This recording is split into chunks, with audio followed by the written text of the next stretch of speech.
Okay, for today, you are going to be working in your Covering and Surrounding workbook on page 19 to complete the area of shaded areas / missing pieces that we did not get to in class last week. So last week we did composite figures, and we talked about how you need to break apart the pieces and then add them back together. Area of shaded areas and missing pieces is similar, except you're trying to take a piece out. So if you remember, we did a word problem about the Rembrandt painting where you had to find the area of the frame only, and they gave you the area of the painting and the painting in the frame, and we had to subtract. That is a similar type of problem. So what we're going to do is it says find the area of the shaded section of the figure. So we only want this shaded part, but it's difficult to find because it's a composite shape. It's not a shape that you have a formula for because you've got a hole in it. Like think about this as like a door and this is the window, and we want to cover just the door. Maybe we're decorating our classroom door.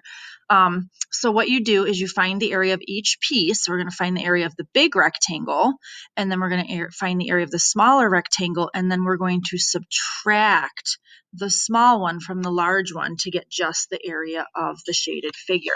So because this is a rectangle, easy peasy, because area equals length times width is a super easy formula for us to use. So I'm going to call this shape 1 and this shape 2. So I'm going to find the area of the large rectangle first, and then I'm going to find the area of that smaller rectangle. So I'm just going to plug in my numbers. 12 is my length, 10 is my width, and my area is 120 meters squared. And remember, that's for this big rectangle. All right, now what I'm going to do is I'm going to find the area of the smaller, this piece right here, because that's the piece that we want to take out. So I'm going to plug in 7 times 2, and I get 14 meters squared. Now, instead of adding, I'm going to subtract because I'm trying to find the piece that is shaded. So I want to take that other piece away. So I'm going to take 120. Oops, that's not what I meant to do. Whoops. I'm going to take 120 and I'm going to subtract 14 and I get 106. So I'm going to show that on my paper.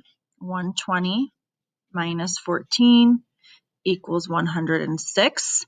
So my final area, or my area of my shaded part, is 106 meters squared, and I'm going to box that, and I'm done. So very similar to composite shapes, except you're subtracting instead. So you've got 1 left on page 19, you've got 2 on page 20, and 2 on page 21. So 5 problems today. What I need to see from you for each one is I want to see the formulas that you're using.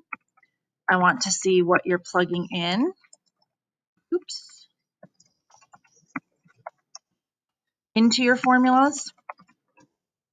And then I want to see your answers with labeled units. And then please box or circle your final answer so that I can see it. Okay, so that's your work for today. I will collect your workbooks tomorrow to check your work. Make sure that you use your notes. Page 9 in your workbook has all the formulas if you need them.